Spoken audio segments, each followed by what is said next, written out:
ഇന്ത്യയുടെ ജനാധിപത്യത്തിൻ്റെ ഹൃദയം എന്താണെന്ന് ചോദിച്ചാൽ അത് തെരഞ്ഞെടുപ്പ് പ്രക്രിയ തന്നെയാണ്. ആ പ്രക്രിയയുടെ വിശ്വാസ്യതയാണ് ജനങ്ങളുടെ ഭരണഘടനാപരമായ അവകാശങ്ങൾക്കും അതുപോലെ തന്നെ രാഷ്ട്രീയ ഭാവിക്കും അടിത്തറ എന്ന് പറയുന്നത്.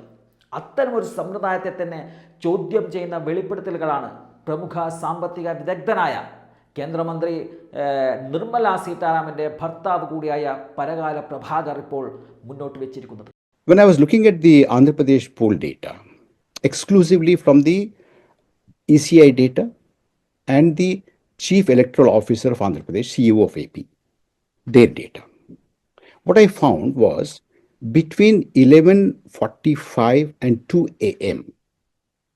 on the 13th of May, when polling was held, there was a rise, an increase of 4.16%. That was from 76.50% at 11:45 p.m., which means the final figure at the end of the polling was 8.66. The difference between 11:45 and 2 a.m. is 4.16%.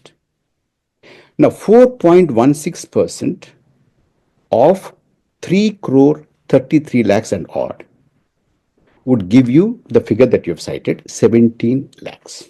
Now, 17 lakhs were only cast in 3,500 booths. That's what the CEO of AP had told us. That works out to be 491 votes cast on an average per booth between 11:45 and 2. That is 2 hours and 15 minutes. 2024 Andhra Pradesh നിയമസഭാ തെരഞ്ഞെടുപ്പിൽ വലിയ തോതിൽ അട്ടിമറി നടന്നുവെന്ന ആരോപണം ഉയർന്നതോടെ രാജ്യത്തെ തെരഞ്ഞെടുപ്പ് സംവിധാനത്തിൻ്റെ സുതാര്യത വീണ്ടും ചർച്ചാ വിഷയമായി മാറിയിരിക്കുകയാണ്. ഇലക്ഷൻ കമ്മീഷൻ ഓഫ് ഇന്ത്യ പുറത്തുവിട്ട ഔദ്യോഗിക കണക്കുകൾ പ്രകാരം മെയ് 13 രാത്രി 11:45 76.50% വോട്ടർ ടേൺ ഔട്ട് പിന്നീട് പുലർച്ചെ 2 മണിയോടെ 4.16% വർദ്ധിച്ചതായി പറയുന്നുണ്ട്. 4.16% ഈ വർധനവ് കണക്കിലെടുക്കുമ്പോൾ ഏതാണ്ട് 17 ലക്ഷം വോട്ടുകൾ ചേർന്നുവെന്നതാണ് കണക്കുകൂട്ടൽ. ഏതാണ്ട് 3500 ബൂത്തുകളിലായി ഇത് സംഭവിച്ചതായി വിലയിരുത്തുമ്പോൾ ബൂത്ത് 1-ന് ശരാശരി 491 വോട്ടുകൾ. 135 മിനിറ്റിനുള്ളിൽ ഈ വർധനവ് സംഭവിച്ചതാണെങ്കിൽ മിനിറ്റിൽ 3.6 വോട്ടുകൾ രേഖപ്പെടുത്തി കാണണം. ഒരു വോട്ടർക്ക് 20 സെക്കൻഡ് പോലും ലഭിക്കാത്ത സമയം. ആന്ധ്രാപ്രദേശിൽ അസംബ്ലിയുടെയും ലോക്സഭയുടെയും 2 VVPAT സ്ലിപ്പുകൾ ഉപയോഗിച്ചിരുന്നതിനാൽ യഥാർത്ഥ സമയം ഇതിലും കുറയുമെന്ന വാദവും ഇപ്പോൾ ഉയരുന്നുണ്ട്. ഈ കണക്കുകൾ ജനാധിപത്യത്തെ തന്നെ ചോദ്യം ചെയ്യുന്ന സൂചനകളാണ്. തെരഞ്ഞെടുപ്പ് ദിവസത്തിൽ വൈകിട്ട് അവസാനിക്കേണ്ട പോളിംഗ് പുലർച്ചെ വരെ നീണ്ടുവെന്നതും അതിനുശേഷമുള്ള മണിക്കൂറുകളിൽ വലിയ തോതിൽ ടേൺ ഔട്ട് ഉയർന്നുവെന്നതും സംശയങ്ങൾക്ക് ഇട നൽകുന്നതാണ്. EVM, VVPAT തുടങ്ങിയ സംവിധാനങ്ങൾ ഉപയോഗിക്കുന്ന ഒരു രാജ്യത്ത് ഇത്തരമൊരു രാത്രികാല മാജിക് അത് എങ്ങനെ സംഭവിച്ചു എന്ന ചോദ്യമാണ് പരകാല പ്രഭാകരൻ ചോദിക്കുന്നത്. തെരഞ്ഞെടുപ്പ് കമ്മീഷൻ ഒരു സാധാരണ സർക്കാർ വകുപ്പല്ല. അത് ഭരണഘടനയുടെ കീഴിലുള്ള സ്വതന്ത്ര സ്ഥാപനമാണ്.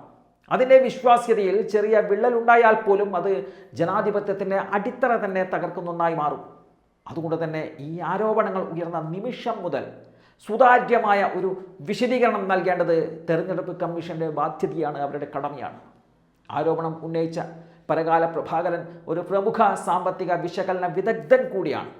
അതിനാൽ തന്നെ ഇത്തരം ആരോപണങ്ങളെ വെറും രാഷ്ട്രീയ കണ്ണിലൂടെ മാത്രം കാണാൻ സാധിക്കില്ല. വിമർശകർ ചൂണ്ടിക്കാണിക്കുന്നത് മറ്റൊരു നിർണായക കാര്യം കൂടിയുണ്ട്. മെയ് 13 രാത്രി പുറത്തുവിട്ട ടേൺ ഔട്ട് കണക്കും അതുപോലെ തന്നെ മെയ് 17 പ്രസിദ്ധീകരിച്ച അന്തിമ കണക്കും തമ്മിലുള്ള വലിയ വ്യത്യാസം തന്നെ അതീവ ഗൗരവകരമാണ്. ഫോം 17C പോലുള്ള ഔദ്യോഗിക രേഖകളുടെ സമാഹരണം ഒരുപക്ഷെ വൈകാം. ദൂരപ്രദേശങ്ങളിൽ നിന്നുള്ള വിവരങ്ങൾ എത്താൻ ഒരുപക്ഷെ സമയമെടുത്തേക്കാം.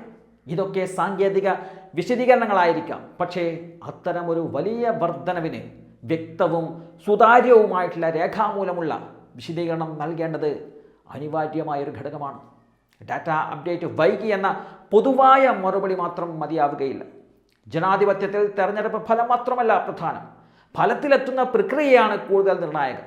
175 സീറ്റുകളിൽ 164 നേടി സഖ്യത്തിൻ്റെ വിജയം നിയമപരമായി സാധുവായിരിക്കാം. എന്നാൽ അതിൻ്റെ പിന്നാലെ ഉയരുന്ന സംശയങ്ങൾ അത് പരിഹരിക്കപ്പെടാതെ തുടരുകയാണെങ്കിൽ വിജയം പോലും വിവാദത്തിൻ്റെ നിഴലിലായിരിക്കും. ജനങ്ങൾ വോട്ട് ചെയ്യുന്നത് വിശ്വാസത്തോടെയാണ്. ആ വിശ്വാസം തകർന്നാൽ അത് ഒരു തെരഞ്ഞെടുപ്പിൻ്റെ പ്രശ്നം മാത്രമല്ല, ഭരണഘടനാ സംവിധാനത്തിന് പ്രതിസന്ധി കൂടിയാണ്. തെരഞ്ഞെടുപ്പ് കമ്മീഷൻ ഇത്തരമൊരു സാഹചര്യത്തിൽ മൗനം പാലിക്കുന്നത് വിമർശനങ്ങൾക്ക് കൂടുതൽ ബലം പകരുന്ന ഒന്നാണ്. ഔദ്യോഗിക പ്രസ് റിലീസ്, ബൂത്ത് അടിസ്ഥാനത്തിലുള്ള കണക്കുകൾ, സമയക്രമം, EVM VVPAT പൊരുത്ത പരിശോധനയുടെ വിശദാംശങ്ങൾ ഇവയെല്ലാം പൊതുജനങ്ങൾക്ക് വേണ്ടി തുറന്നു വെക്കണം. സംശയങ്ങളെ സോഷ്യൽ മീഡിയ ചർച്ച എന്ന് പറഞ്ഞ് തള്ളിമാറ്റുവാൻ സാധിക്കുകയില്ല. തെരഞ്ഞെടുപ്പ് കമ്മീഷൻ രാജ്യത്തെ ഏറ്റവും വിശ്വസനീയമായ സ്ഥാപനങ്ങളിൽ ഒന്നായി കണക്കാക്കപ്പെടേണ്ടതാണ്. എന്നാൽ ഈ വിവാദം അതിൻ്റെ വിശ്വാസനീയത്തിന് ചോദ്യം ചെയ്യുന്ന ഘട്ടത്തിലേക്ക് നയിച്ചിരിക്കുകയാണ്. വ്യക്തമായ മറുപടിയില്ലാതെ ഇങ്ങനെ തുടരുമ്പോൾ സംശയങ്ങൾ കൂടുതൽ ശക്തമാകും.